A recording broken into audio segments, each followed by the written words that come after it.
Buenos días, amados hermanos. Les saludo como siempre en el amor del Señor y también a todos nuestros hermanos y quienes nos ven a través de nuestra transmisión en nuestra página web y nos escuchan a través de nuestra aplicación en ICLS 24/7.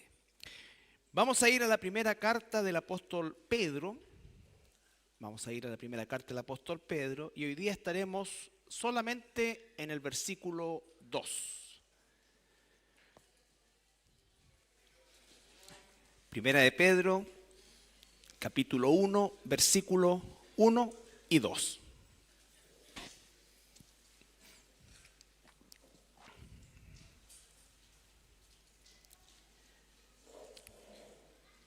Dice así: Pedro, apóstol de Jesucristo, a los expatriados de la dispersión en el Ponto, Galacia, Capadocia, Asia y Bitinia, elegidos según la presciencia de Dios Padre, en santificación del Espíritu, para obedecer y ser rociados con la sangre de Jesucristo.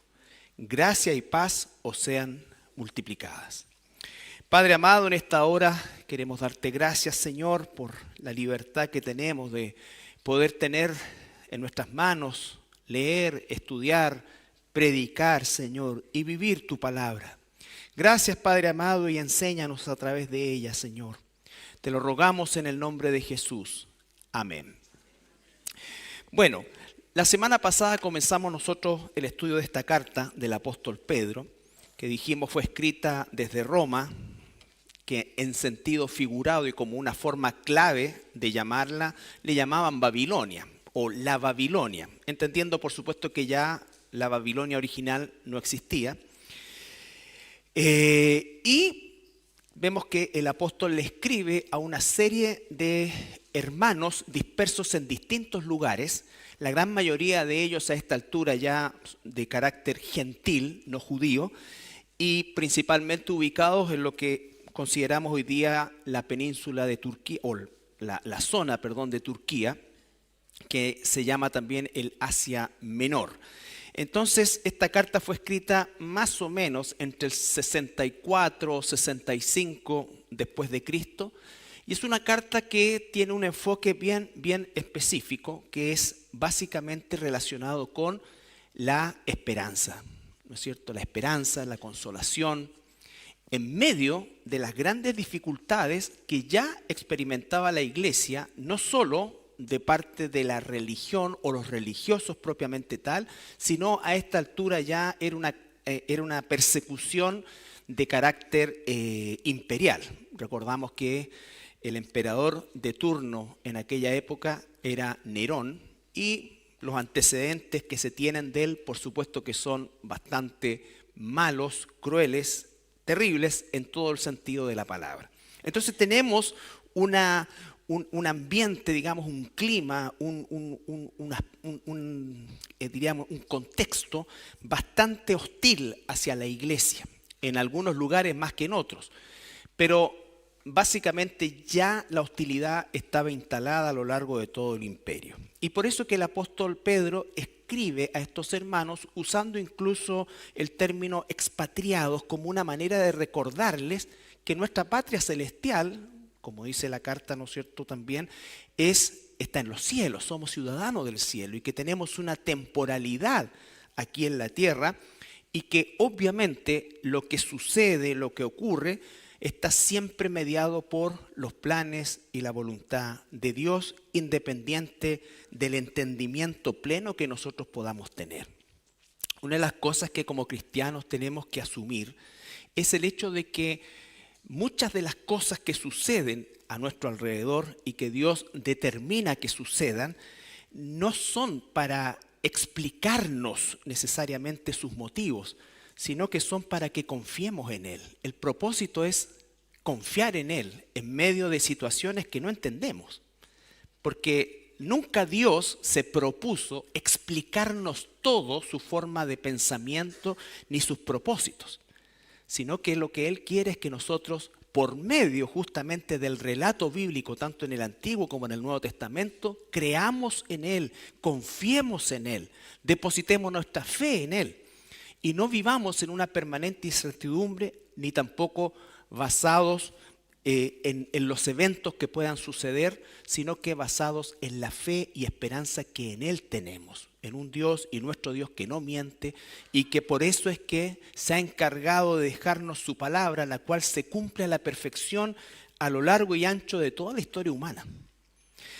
Así es que el apóstol les manda esta carta y después va a haber una segunda carta que tiene principalmente ese propósito. Todavía, de acuerdo a la fecha de la escritura, no se producía algo que fue un hito que marcó ya una persecución feroz hacia el cristianismo. Desde esa fecha, más o menos 66, 67, hasta el año 300, imagínense, muchas décadas, prácticamente casi 3 siglos de persecución, una peor que la otra, hasta el periodo en que llega la figura de Constantino, que la persecución va perdiendo poder hasta desaparecer. Pero tenemos entonces que la iglesia ya está siendo perseguida. Ahora bien, el tema que nos convoca el día de hoy, en realidad está en la primera parte del versículo 2, que dice, elegidos según la presencia de Dios Padre en santificación del Espíritu. Hasta ahí más o menos es lo que va a durar el sermón del día de hoy. Y vemos que ya el apóstol Pedro no solamente le dice que ustedes son expatriados, pertenecen a otra patria, sino que agrega algo que era fundamental, elegidos. La doctrina de la elección y la predestinación es una de las doctrinas más controversiales que se sigue discutiendo hasta el día de hoy en los círculos cristianos evangélicos o cristianos protestantes, como quieran llamarlo desde el punto de vista histórico. Y la verdad que esto sucede a partir en realidad del tiempo de la Reforma, de Lutero en adelante. Esta doctrina comienza de alguna manera a salir otra vez a la luz. No es que Calvino inventó la doctrina de la predestinación, pero sí se comenzaron a producir las controversias. ¿Por qué? Porque entendemos también que durante todo ese periodo, hasta el periodo de la Reforma, el catolicismo romano se encargó de esconder la Biblia a todo nivel. Por lo tanto, las doctrinas bíblicas que estuvieron y estaban ahí desde siempre comenzaron una vez más a emerger, pero como siempre, bajo una perspectiva que no debiéramos nosotros tomar de una crítica en el fondo de la Escritura. La Escritura no es para que nosotros la critiquemos, sino que es para que la conozcamos y la obedezcamos. Es así de sencillo, pero a la vez así de difícil, porque choca ¿con qué? ¿Con qué creen que choca usted? Con nosotros, con nuestro orgullo, con nuestra forma, con nuestras experiencias, con nuestra negación a los eventos. Cuando la gente dice, no, pero ¿cómo vas a creer eso de la predestinación? Bueno, la palabra está en la Biblia. Es como cuando la gente dice, oye, pero ¿cómo crees en un arrebatamiento? La palabra está en la Biblia. ¿Me entiende? El que haya surgido después, o el infierno, no, yo no puedo creer, ¿qué es lo que dice la gente habitualmente? Yo no puedo creer que un Dios de amor haya hecho un infierno. Oye, está en la Biblia. Nosotros no tenemos que tratar de disimular o de maquillar las cosas para que Dios no salga tan mal parado. No, lo que quiso decir, no, es lo que dice. Y la explicación es, pero evidente. Ahora, eso jamás debe ser para nosotros un motivo de orgullo bajo ningún punto de vista, es lo que vamos a ver.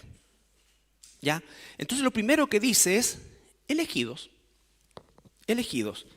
Y nosotros podemos entender que la palabra elegido aparece 700 y tantas veces en la Escritura. Desde el Antiguo es una de las palabras más repetidas y siempre está en relación a que Dios elige personas, elige pueblos, elige lugares. Siempre Él elige. ¿Por qué? Porque Él es soberano. Él es soberano. Ahora, vuelvo al punto inicial. Las explicaciones que nosotros muchas veces queremos recibir, Dios no se toma el tiempo de dárnoslas. Isaías 55, 8.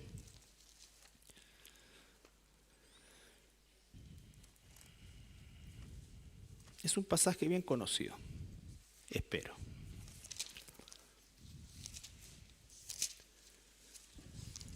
(55:8). 55:2.8.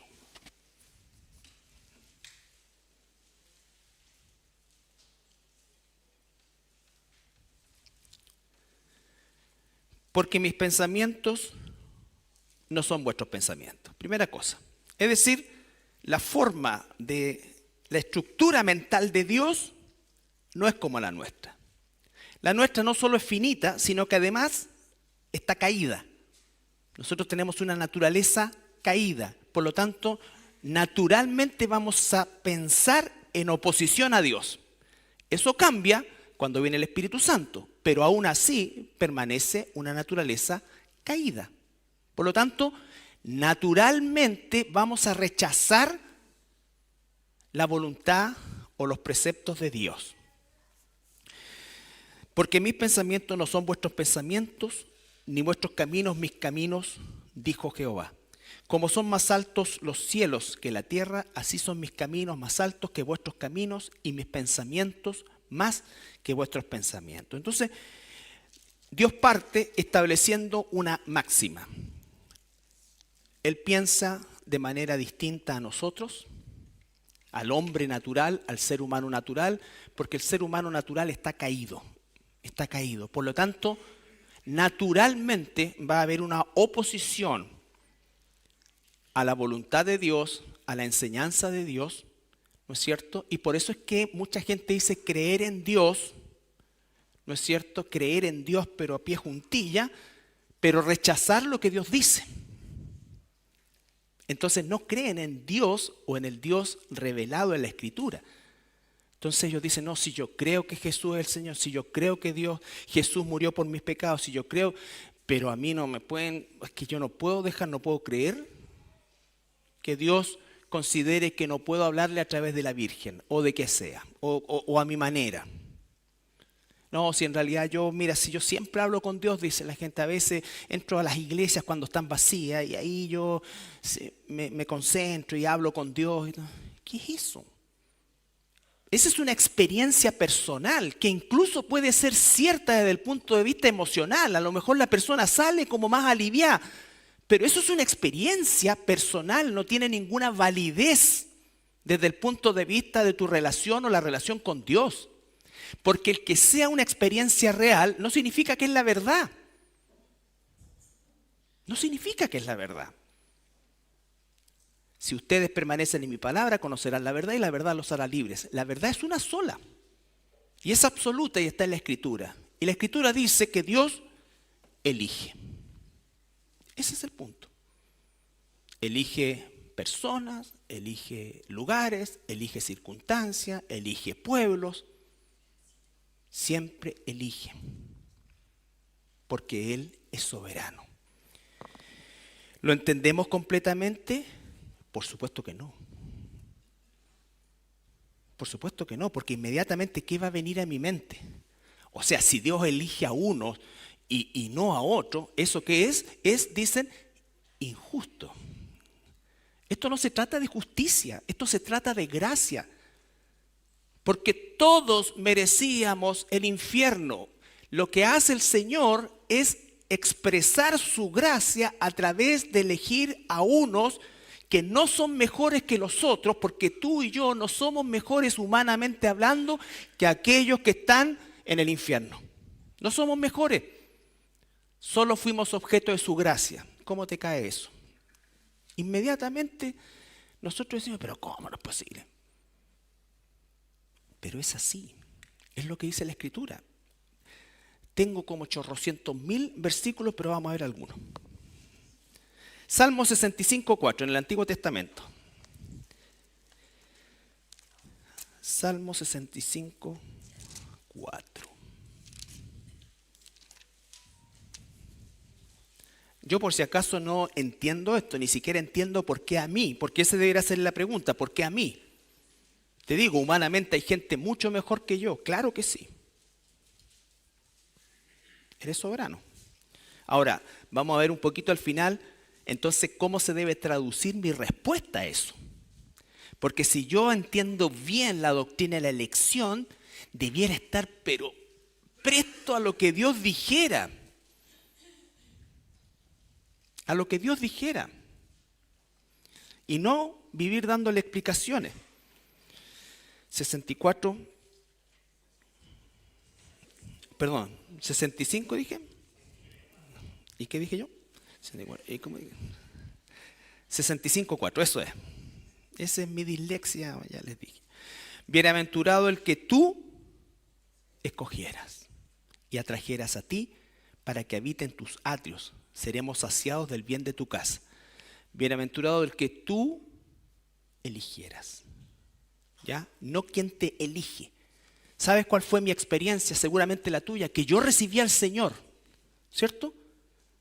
Pero ¿cuál es la verdad bíblica? Que Él me recibió primero. Y yo le recibí porque Él me dio la capacidad de recibirlo. Sí, eso es verdad. De este lado, yo le recibí. Pero cuando veo la palabra, esa fue mi experiencia y es real. Pero ¿cuál es la verdad? Que Él me eligió primero. Entonces tenemos que aprender eso. La experiencia tiene una validez, pero no reemplaza la verdad. La verdad es que Él elige. Y claro, bienaventurado al que tú eligieras. ¿Y al que no elige queda neutral? No. Bienaventurado o maldito. Si no te gusta, puedes reclamar Avenida del Cielo, 1444.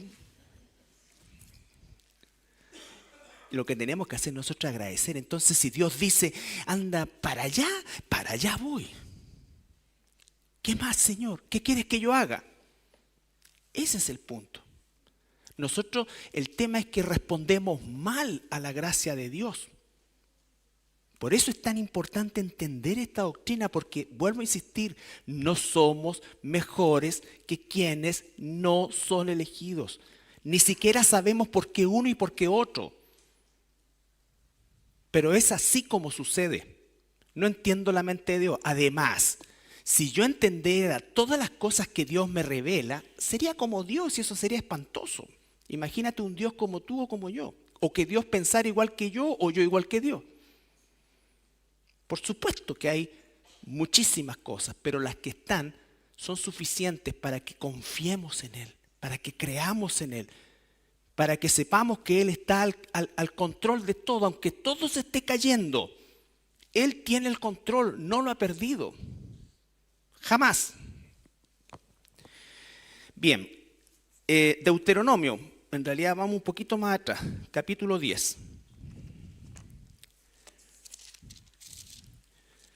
Un poquito más atrás, capítulo 7. Deuteronomio.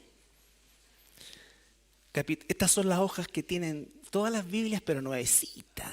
No tienen ninguna, no están ajá. Están, como decíamos en mi tiempo, chalitas, así, incólume. Deuteronomio, capítulo 7, versículo 6 al 8. 7, versículo 6 al 8. Capítulo 7 primero. Después vamos a ver el 10, tranquilo. ¿Están ahí? Bien. Porque tú eres pueblo santo para Jehová tu Dios. Jehová tu Dios te ha escogido para hacerle un pueblo especial más que todos los pueblos que están sobre la tierra. No por ser vosotros más que todos los pueblos os ha querido Jehová y os ha escogido otra vez, pues vosotros erais el más significante de todos los pueblos, sino por cuanto Jehová os amó, no los empezó a amar cuando los escogió o cuando manifestó su elección. Ya los amaba, porque los amaba, los escogió. Y quiso guardar el juramento que juró a vuestros padres, os ha sacado Jehová con mano poderosa y os ha rescatado de servidumbre de la mano de Faraón, rey de Egipto. Entonces, Él los escogió, está hablando de Israel. Ahora sí, Deuteronomio capítulo 10, versículo 14 y 15.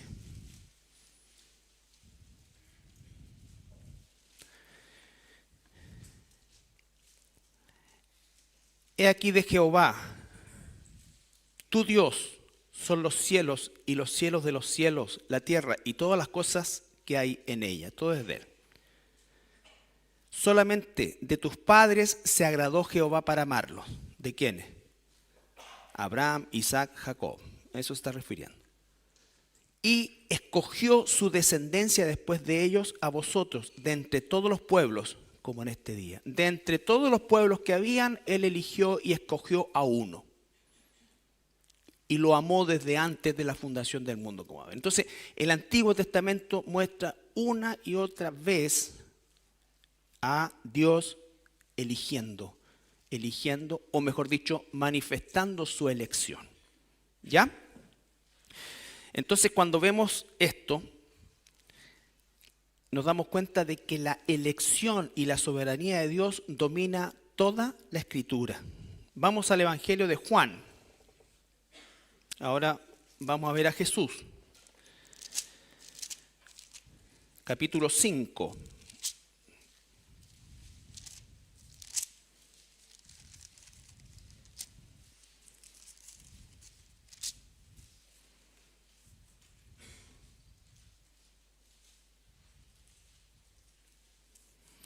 Jesús está hablando.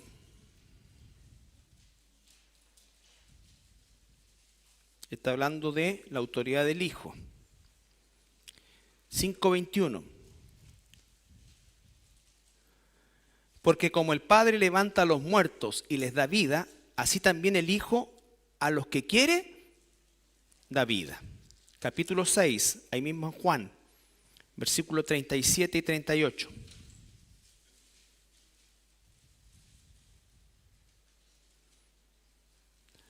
Todo lo que el Padre me da, vendrá a mí.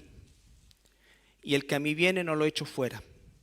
Porque he descendido del cielo no para hacer mi voluntad, sino la voluntad del que me envió. Versículo 39. Y esta es la voluntad del Padre, el que me envió, que todo lo que me diere, de todo lo que me diere, no pierda yo nada, sino que lo resucite en el día postrero. Ahí mismo en Juan capítulo 15, versículo 16.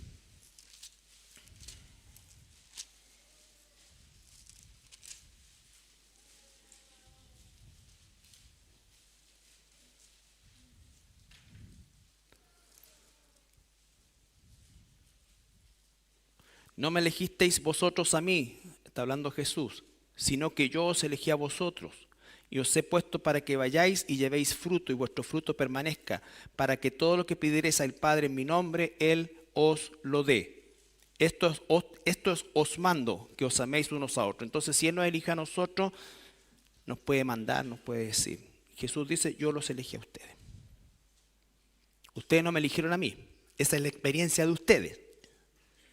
Y es real, pero la verdad es que yo los elegí a ustedes. ¿Ya? Las cartas, o la iglesia en el libro de los Hechos. Hechos, capítulo 13.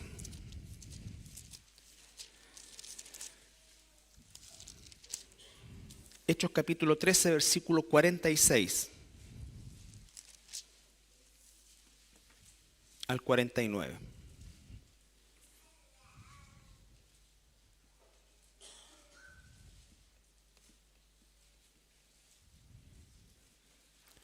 Entonces Pablo y Bernabé, hablando con denuedo, dijeron, a vosotros a la verdad era necesario que se os hablase primero la palabra de Dios. Está hablando a los judíos que rechazaban la palabra. Mas, puesto que la desecháis y no os juzgáis dignos de la vida eterna, he aquí nos volvemos a los gentiles. Porque así nos ha mandado el Señor diciendo, te he puesto para luz de los gentiles, a fin de que seas para salvación hasta lo último de la tierra. Los gentiles oyendo esto se regocijaban y glorificaban la palabra del Señor y creyeron todos los que estaban ordenados para vida eterna, y la palabra del Señor se difundía por toda aquella provincia. Entonces, predicó, los judíos rechazaron, los gentiles se alegraron, pero se salvaron los que ya estaban predeterminados para vida eterna. Ahora, la salvación, la elección de Dios, no quita la culpabilidad del hombre. Vamos a verlo también eso. Entonces tenemos Antiguo Testamento, Jesús, la iglesia, las cartas, Romanos, que lo vimos no hace mucho. 28 al 30. Romanos 8, 28 al 30. ¿Qué dije? 28, no te puedo creer, aumenté, soy un blasfemo. Agregué, hereje en realidad. Romanos 8, 28 al 30.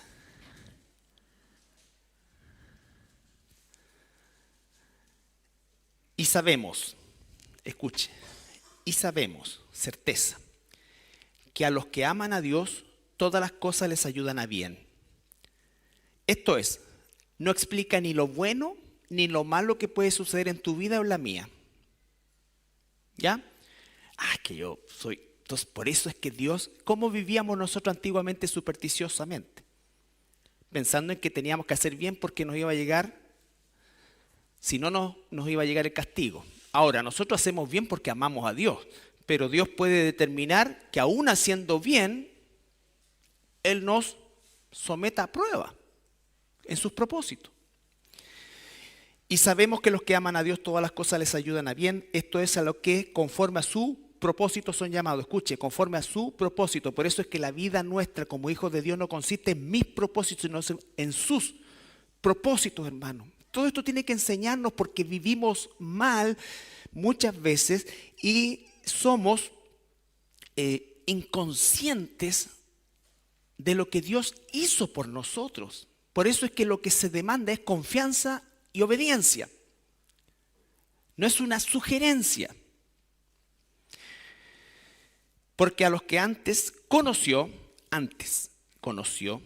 también los predestinó para que fuesen hechos conformes a la imagen de su Hijo, para que Él sea el primogénito entre muchos hermanos.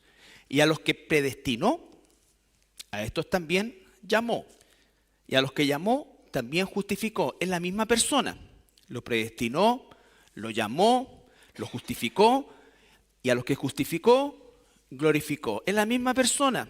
Es el mismo ser humano, elegido desde antes de la fundación del mundo. Que Dios llama, justifica, ¿no es cierto? Glorifica, santifica y glorifica.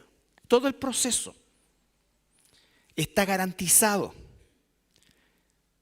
Eso es lo que llamamos seguridad de salvación.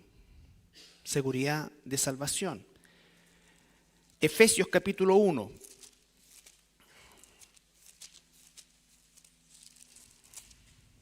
Efesios capítulo 1, versículo 3 al 6.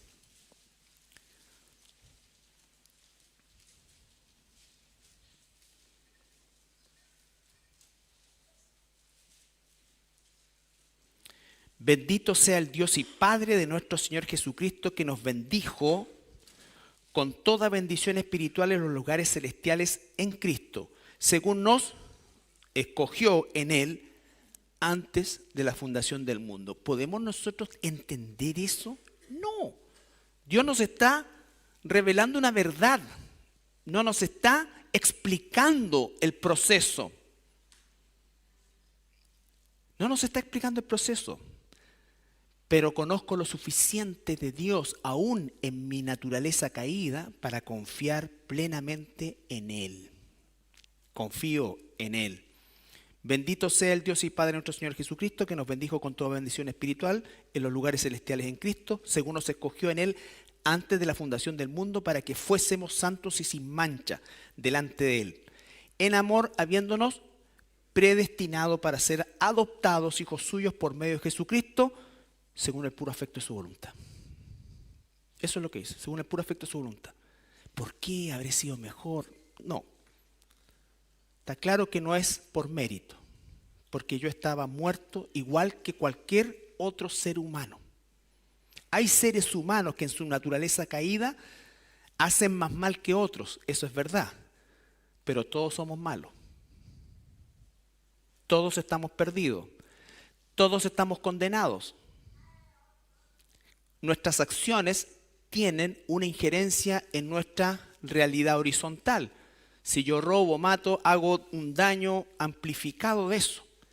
Pero frente a la elección de Dios, por supuesto que eso, en lo que nos está diciendo, no es lo que inclina la balanza. Los fariseos que estaban burlándose de Jesús en la cruz, seguramente moralmente en la carne eran o se sentían superiores al ladrón que estaba crucificado al lado de Jesús. Pero ese ladrón fue al cielo, fue al paraíso y después al cielo a la presencia del Señor, ¿no es cierto? Y los otros no. Entonces, no hay una media en eso.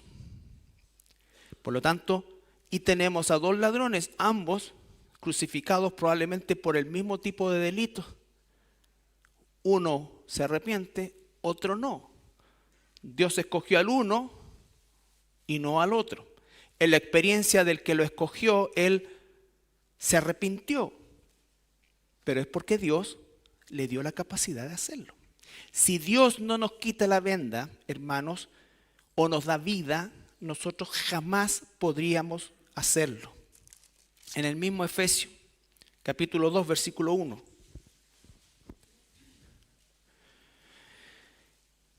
Y Él os dio vida a vosotros cuando estabais muertos en vuestros delitos y pecados. Muertos, vivos físicamente, muertos espiritualmente. Es decir, el hombre natural no puede hacer nada que agrade a Dios porque está muerto espiritualmente. Esa es una realidad. Yo sé que esto es pesado, es duro predicarlo, es duro asimilarlo, pero es la verdad de Dios. ¿Eso hace que Dios no sea amor? Claro que es amor, nosotros somos la muestra de esa. Sin merecerlo nos salvó. Por eso dice Romanos que Él escogió unos vasos, Él hizo todos los vasos, pero de cuando hizo todos los vasos dijo, esto lo voy a dejar para expresar mi justicia y estos mi gracia. Nunca hay mérito. Si tú y yo no hubiésemos sido elegidos por Dios, merecidamente iríamos camino al infierno. Entonces, ¿cómo no ser agradecido que nos sacó de la línea de producción que iba rumbo al infierno? Efesios dice eso, ¿no es cierto? 1 Tesalonicenses, capítulo 2, versículo 4 y 5.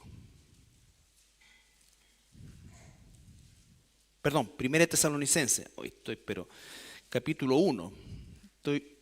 Es que 2 Tesalonicenses es 2, pero este es capítulo 1. 1 Tesalonicenses, capítulo 1. Eso sí, versículo 2 al 4.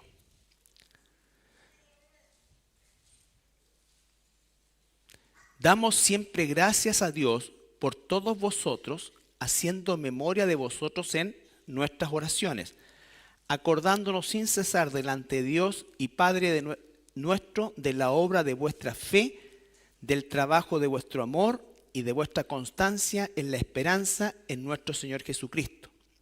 Porque conocemos, hermanos amados de Dios, vuestra elección. Pero ¿cómo se comportaban los tesalonicenses? Trabajo de fe, amor, constancia, esperanza. Eso es lo que produce la verdadera salvación. La verdadera salvación no produce una falta de motivación, todo lo contrario, produce esto, pero no porque creemos que podemos pagar a Dios, sino por un acto de gratitud a Dios eterno. Lo que Él diga nosotros hacemos. Señor, ¿qué quieres que haga? ¿Te voy a hacer más Dios con mi esfuerzo? No. Pero tengo que disponerme, y eso también lo da Dios, pero tengo que hacerlo, esforzarme. Eso es lo que no logramos entender nosotros cuando Filipenses dice que Él coloca el querer y el hacer, pero primero dice que tenemos que ocuparnos en nuestra salvación, la que ya tenemos. Y ocuparnos es disponernos, hermano. Y Dios va a colocar siempre el querer y el hacer en medio de ese ocuparnos. No somos salvos por obras, pero una vez que somos salvos, las obras certifican muchas veces que somos hijos de Dios. Y cuando digo obras no me estoy refiriendo porque inmediatamente tenemos una cultura religiosa tan marcada que cuando hablamos de obras pensamos inmediatamente en caridad. La incluye, pero obra significa hacer la voluntad de Dios. Eso es por sobre todas las cosas. Ahora sí, según de Tesalonicenses capítulo 2. Según de Tesalonicenses capítulo 2.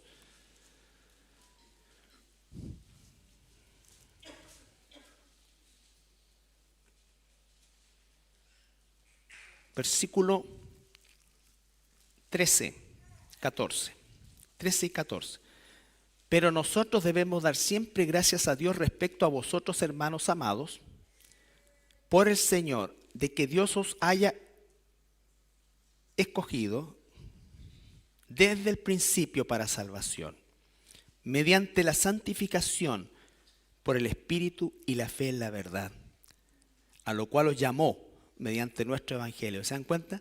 Nos llamó por medio del Evangelio. Aquel que te predicó el Evangelio fue el instrumento que Dios usó para llamarte, pero te había llamado ya de antes de la fundación del mundo. Entonces la gente empieza, bueno, y si Él ya lo llamó antes de la fundación del mundo, ¿para qué evangelizo? ¿Por qué creen ustedes que tenemos que evangelizar? Porque Dios dice, pum. Si Dios dijera, hacete todos los días 10 flexiones de brazo y 20 sentadillas, ¿para qué? Hácelo. O lo que dijera. Si está escrito ahí, hazlo. Pero es que ¿para qué me duele la rodilla? No es que esto, y tampoco, o mucho, y empezar. No. Hazlo. Por eso es que Pablo utiliza tanto la analogía con el soldado, con el siervo, porque habla de algo que nos falta a los cristianos, sobre todo del tiempo de hoy. Disciplina. Disciplina. Somos disciplinados para las cosas que nos gustan y queremos, pero somos sumamente indisciplinados en nuestra vida espiritual. Si no tenemos disciplina en lo espiritual, lo demás no va a tener mucha importancia y nos va a quitar muchas veces de nuestra relación con Dios. Pero si nos disciplinamos en Dios, siempre lo que hagamos vamos a estar con el gozo de que lo hacemos verdaderamente para su gloria. Entonces dice, versículo 13, pero nosotros debemos dar siempre gracias a Dios respecto a vosotros, hermanos amados, por el Señor, de que Dios os haya escogido desde el principio para salvación, mediante la santificación por el Espíritu y la fe en la verdad, a la cual os llamó mediante nuestro Evangelio para alcanzar la gloria de nuestro Señor Jesucristo. Finalmente, Tito 1:1. Tito.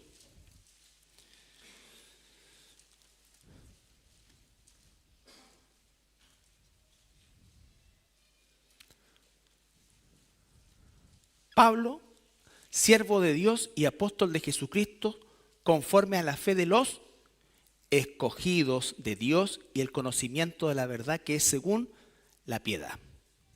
¿Ya?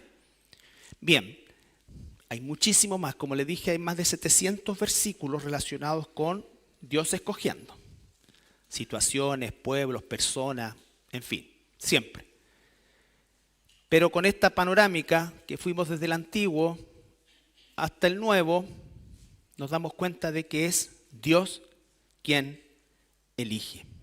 ¿Ya? Y entonces viene la tensión. Bueno, si Él nos elige, ¿qué culpa tuvo Judas? ¿Qué culpa tiene este otro? Que tiene toda la culpa del mundo. Y yo también soy culpable. El punto es que yo he sido objeto de su gracia.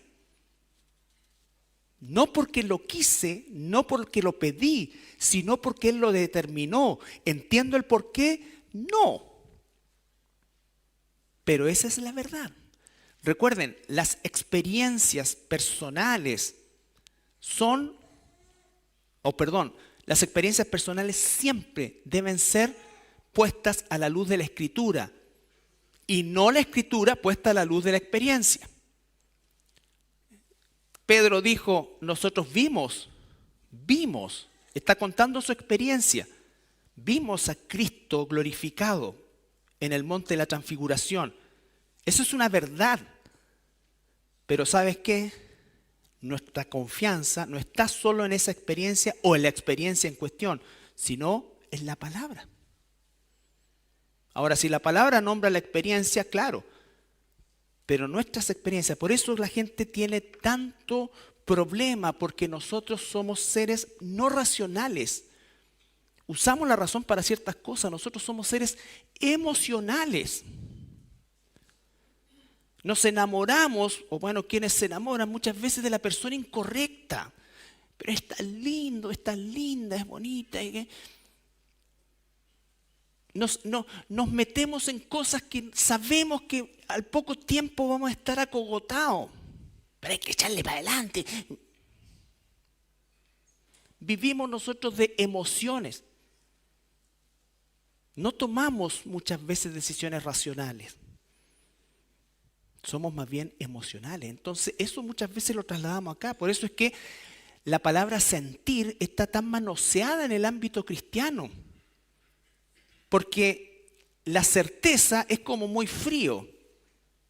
En cambio, si yo hablo de sentir, estoy, ¿qué cosa? Dándole otro tipo de connotación. Yo siento esto. Yo siento que el Señor me está hablando. ¿Cuánta gente que verdaderamente no ha nacido de nuevo siente cosas en relación a Dios? Yo sentí una paz adentro cuando el lama hizo así. Oye, pero fue como que... ¿Y eso es real? Claro, po, pero no tiene nada que ver con Dios. Po. Esto no me hace sentir nada. Me confunde. ¿Cómo un Dios de amor puede hacer esto? Bueno, porque no puede conocerlo. Corintios. No, primero vamos a hacer una bien pesada. En Romanos 9.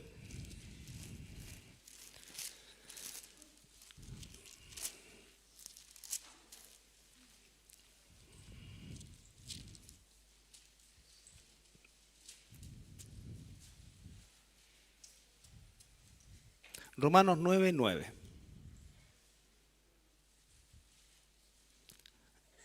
Ustedes pueden entretenerse de ahí hasta el final del capítulo, pero vamos a ver algunos pasajes nomás. Porque la palabra y la promesa es esta: por este tiempo vendré y Sara tendrá un hijo. Y no solo esto, sino cuando Rebeca concibió de uno, de Isaac, nuestro padre. Pues no habían aún nacido, ni habían hecho aún ni bien ni mal, para que el propósito de Dios conforme a la elección permaneciese. Escuche cada palabra. No habían nacido, todavía no hacían nada, pero ya Dios los había elegido para distintos propósitos, permaneciera no por las obras, sino por el que llama. Se le dijo: el mayor servirá al menor, como está escrito: a Jacob amé, mas a Esaú aborrecí. ¿Qué tal? ¿Qué pues diremos? Que hay injusticia en Dios, porque Pablo se anticipa. ¿Qué culpa tiene el pobre Esaú? No se trata de Esaú, se trata de la gracia sobre Jacob. Porque podría haber sido tú Esaú, yo Esaú y otro Jacob. En ninguna manera, pues a Moisés dice: tendré misericordia del que yo tenga misericordia, y me compadeceré del que yo me compadezca. Eso es. ¿Ya? Ahora sí. Bueno, Job. Veamos el clásico. Mira.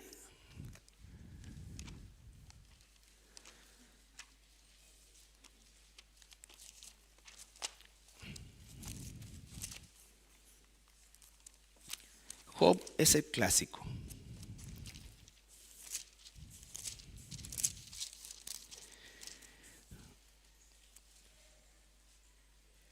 Job, el capítulo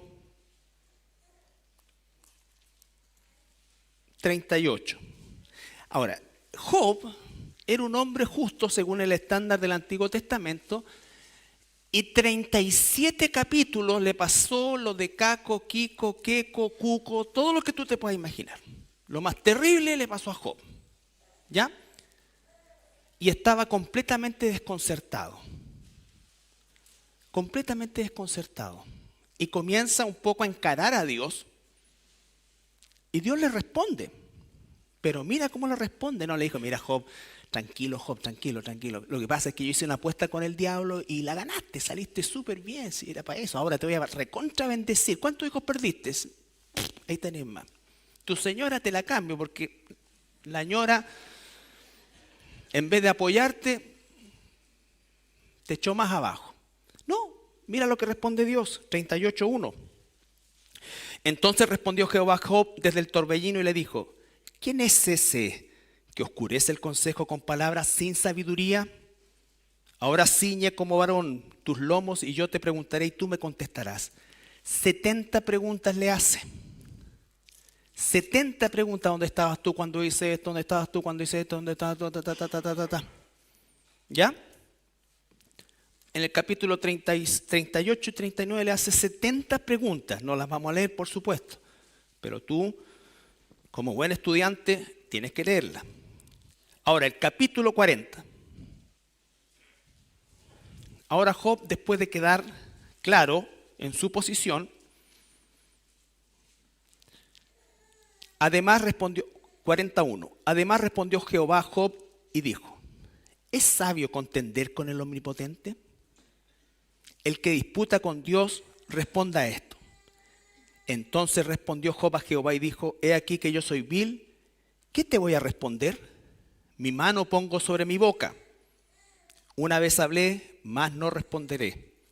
Aún 2 veces más no volveré a hablar. Y después dice, me maldigo y un montón de cosas. Pero él queda abrumado frente a la omnipotencia, omnisciencia de Dios. ¿Ante quién es él? ¿Frente a quién él estaba disputando?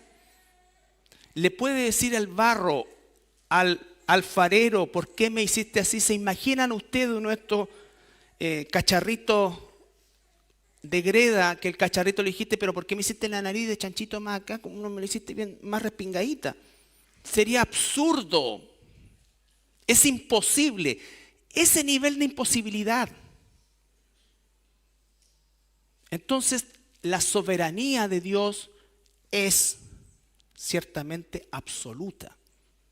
Él tiene propósitos que no ha revelado. Él nos relata la historia y nos da el camino a la salvación. Y nosotros respondemos a ese camino. En nuestra experiencia, nosotros respondimos. En la verdad, Él nos llamó. Él nos llamó. ¿Qué tiene que producir esto, hermanos? 0 orgullo. Pero menos 0 orgullo. No hay mérito en nosotros. Por gracia somos salvos por medio de la fe, no por obras. ¿Nosotros en qué condición estábamos? Romanos.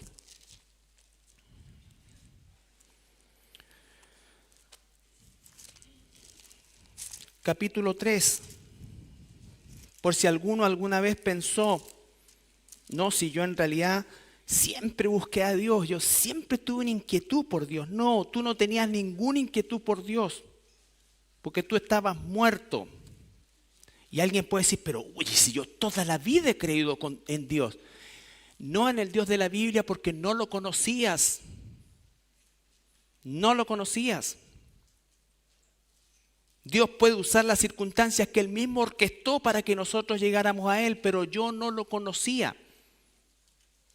Y yo sé que esto es incómodo porque mi experiencia, tu experiencia probablemente era haber buscado a Dios. Pero yo no lo estaba buscando porque ¿cuál es la verdad? La experiencia es que yo busqué a Dios. ¿Cuál es la verdad? Versículo 9, Romanos 3:9. ¿Qué pues? ¿Somos nosotros mejores que ellos? En ninguna manera, pues ya hemos acusado a judíos y a gentiles que todos están bajo pecado, todos. Como está escrito, no hay justo ni aun uno, no hay quien entienda, no hay quien busque a Dios. Eso dice la palabra. En mi experiencia yo busqué a Dios, pero la verdad es que yo no lo estaba buscando. ¿Cuánta gente dice que está buscando a Dios, pero cuando tú le presentas al Dios de la Biblia, lo rechazan? No, yo amo a Dios, pero no me hables de la Biblia, porque a usted le escribieron nombre, ¿verdad? Se produce esa contradicción. Dios dice, hay un solo mediador, Jesucristo. No, pero es que yo toda la vida le he orado a la Virgen o a San Pancracio, lo que sea. Lo que sea. Es que no puede ser, porque no creo. Si tú rechazas el Evangelio, sigues bajo condenación. No, es que yo no puedo creer eso. Porque yo creo, ¿sabes qué? Que al final Dios, si hay un Dios ahí arriba, o los perdona a todos, y son ideas propias. Pero no es la verdad. No es la verdad. Ni la experiencia personal tampoco es la verdad. Tampoco es la verdad. Bien, vamos a ya ir terminando y volvemos a Primera de Pedro, porque aquí hay otro aspecto que es importante aclarar. Vamos a dejar enunciada esta parte.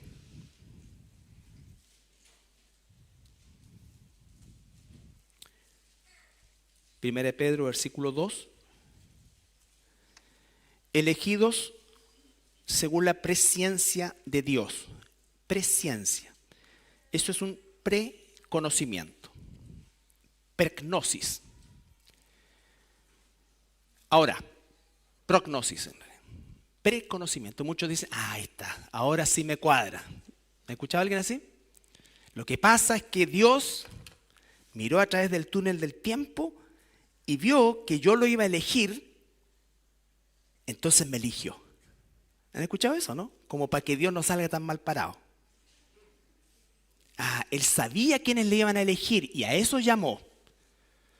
¿Te imaginas eso? Significaría que el mérito es mío, porque yo lo iba a elegir, y significa que Dios lo único que supo en ese momento, este cabro el 2000 y 1900, ya, entonces lo voy a apartar al tiro. Preconocimiento, claro que Él preconoce, Él predestina, Él preelige todo. Pero no significa que Dios recién tuvo un conocimiento a partir de tener la capacidad de ver el futuro. Porque además es antes de la fundación del mundo, es decir, antes de que existiera el tiempo, el cronos que llaman los griegos. Claro que Él conoce todo. Si llegase yo a pensar que esa es la forma de más o menos cuadrar este tema de la predestinación y decir, claro, todos estos humanos, ¿no es cierto?, van a sentir positivamente al Evangelio, así que a ellos los voy a elegir. Significaría entonces que Dios no es omnisciente, es solamente alguien que conoce el futuro. Y entonces ya no sería todopoderoso. ¿Se entiende? ¿Sí? Levante la mano que no entienden. No, presciencia es lo único que significa que Él preconoce, preconcibe, es eso. Según la presciencia, y agrega, de Dios. Segundo, la palabra presciencia viene de ginosko o conocer, ¿no es cierto? Que significa no solamente saber de alguien, sino que significa establecer una relación con alguien. ¿Cuántos de nosotros decimos, oye, yo conozco al presidente? No, tú sabes algo de él. Conocer es, en relación a esto, es saber, relacionarte, tener un parentesco. Él nos predestinó para ser sus hijos. Él nos conoce en ese sentido. No solamente tiene información de nosotros. Dios dice, de todos los pueblos a ustedes los elijo. Con ustedes decido tener una relación de intimidad. Eso es lo que significa esto también. Solamente algunos ejemplos.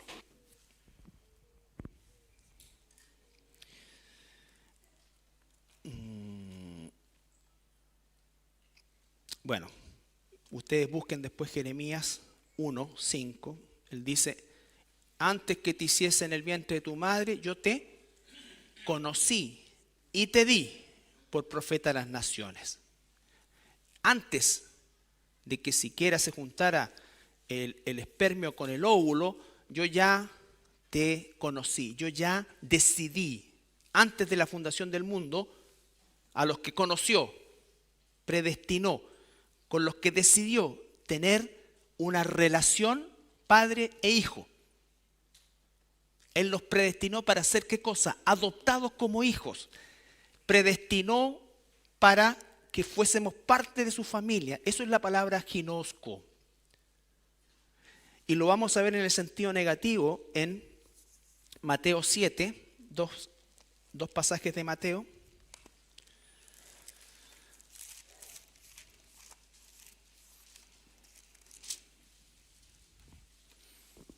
Mateo 7, 22 y 23. 21, 22 y 23.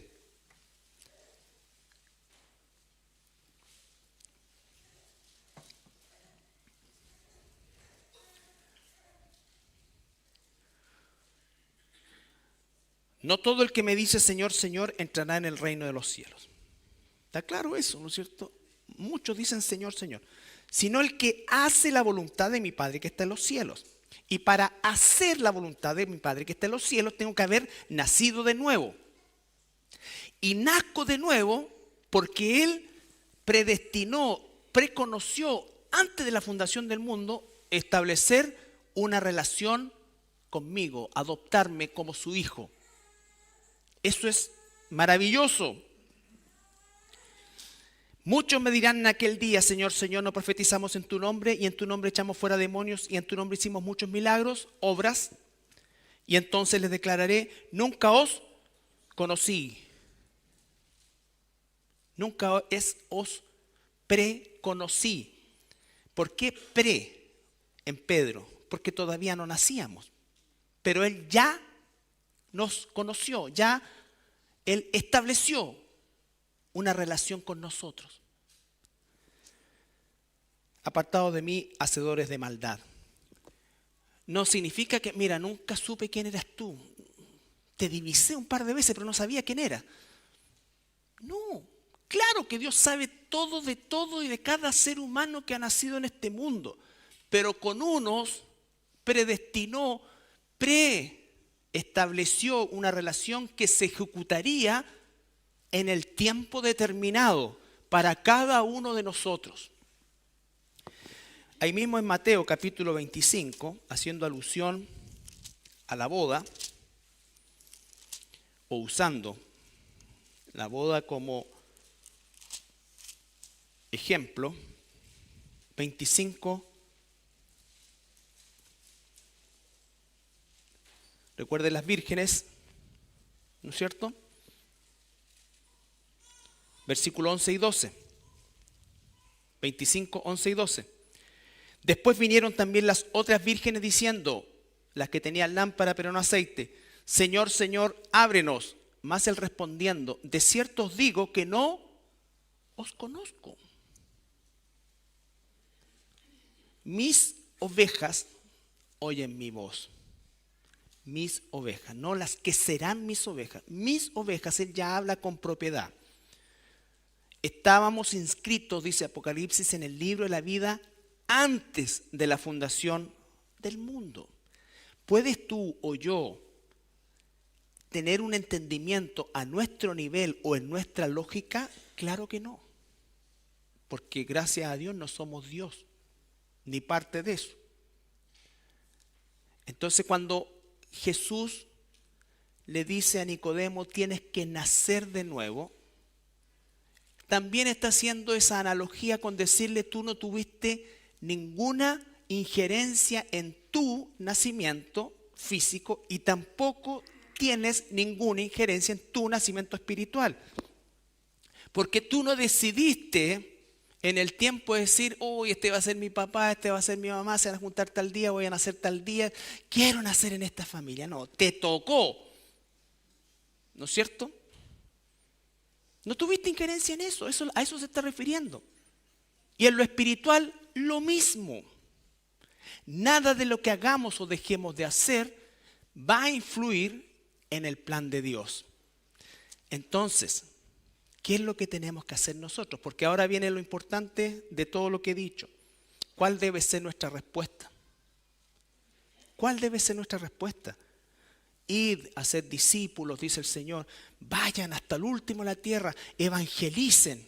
Yo, tú, nosotros no sabemos quiénes son los elegidos de Dios, pero sabemos que están en cada lugar donde podamos nosotros participar como sociedad. No lo sabemos. Y Dios nos da el privilegio de ser sus instrumentos para llevar su evangelio. Romanos dice, ¿cómo irán si no hay quien les predique? ¿No es cierto? Eso es una verdad. Pero la verdad completa es que Dios no nos necesita, pero nos hace parte. Él estableció un plan así, que la gente se volviera a Él por medio de la locura de la predicación. ¿Y por qué dice que es una locura? Porque Dios ya sabe, ya predestinó. ¿Eso nos hace marionetas? No. A mi mente puede parecer que sí, pero la verdad es que no. ¿Tengo la explicación completa ahora? No, pero no puedo negar la verdad. La verdad es que Él nos eligió, Él nos predestinó. Y la verdad es que si todavía la iglesia está acá, es porque todavía quedan, ¿no es cierto?, ovejas suyas que no han escuchado su voz y Dios nos está dando el privilegio de llamarlas. De llamarlas. Y hasta que entre el último de los, dice la palabra, gentiles, la plenitud de los gentiles, Dios va a cerrar el arca de la iglesia y va a empezar otro proceso. Otro proceso. Esto, hermanos, es fundamental. Quiero solamente leer 2 Timoteo 4:2 y con eso terminamos.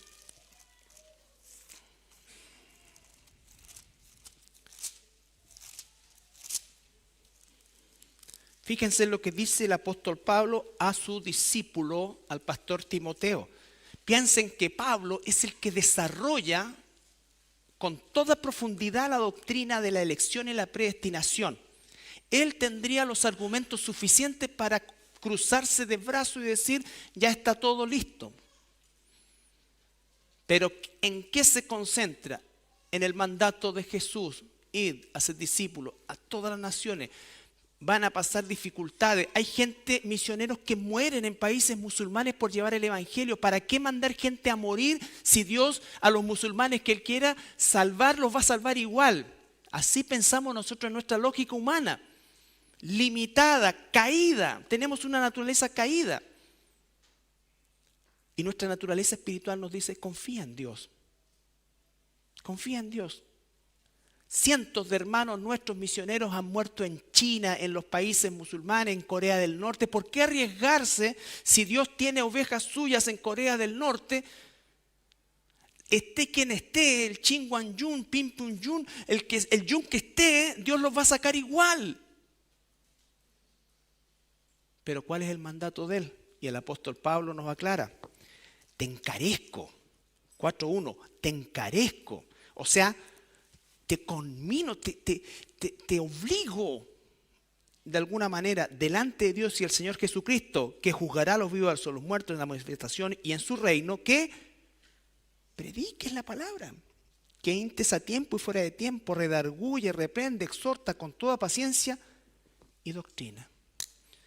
He ahí, hermanos, la exposición de la verdad.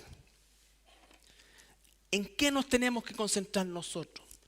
En tener una gratitud cada vez más grande y en sujetarnos y someternos a su proceso de santificación por amor a Él y por bienestar y beneficio de la iglesia y de los que vendrán. Y lo otro, predicar el evangelio a toda criatura. Todo lo demás es secundario. Tus planes, proyectos, lo que sea, es secundario. Secundario no significa que no sea importante, significa que lo sujeto a la voluntad de Dios. Porque de repente Dios te está yendo espectacular, te va a pagar un mazazo y te va a ir mal. Tienes buena salud, te hiciste el ecocardiograma, el test de esfuerzo, está re bien, e igual te va a dar un infarto. No sabes, no hay explicación. Dios siempre quiere enseñarnos a través de las experiencias que pasamos. Pero para poder entender lo que sucede en el sentido de cómo Dios nos puede hablar, tenemos que estar unidos a Él. Recuerda lo que le dijo Pedro a estos hermanos: somos extranjeros y peregrinos. Y esa es nuestra condición. Pertenecemos a nuestra patria celestial y estamos un tiempo corto en esta tierra, muy corto, muy breve. Tenemos muy poco tiempo y es peor porque ni siquiera sabemos cuánto tienes, porque tú puedes gozar hoy día de salud, de bienestar, todo bien, y Dios determina, ¿no es cierto?, que vayas por la calle y una sola nube pasa y un rayo que Él determinó, se acabó tu paso por la tierra. Y lo único que va a haber contado es todo lo que Dios te dio para administrar, usado para su gloria. Haciendo bien el trabajo, siendo buen vecino, siendo buen hijo, siendo buen esposo, siendo todo eso, como producto de la transformación que Dios nos hace, pero concentrado en obedecer y más aún en confiar y más aún en agradecer a nuestro Señor. Que el Señor nos siga hablando a través de esta carta. Hoy día solamente vimos la mitad de un versículo, pero es todo lo profundo que se puede dentro de un lapso de tiempo pequeño.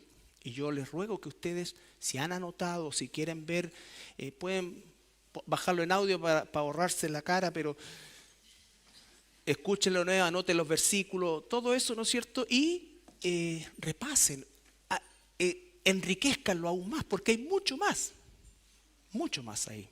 Pero es importante que nuestras conciencias y nuestras mentes se alineen con la verdad de Dios y no con nuestra tendencia natural a rechazarlo, no con nuestra tendencia natural de querer entenderlo todo, porque te digo una cosa, en general el ser humano entiende re poco de lo que pasa a su alrededor.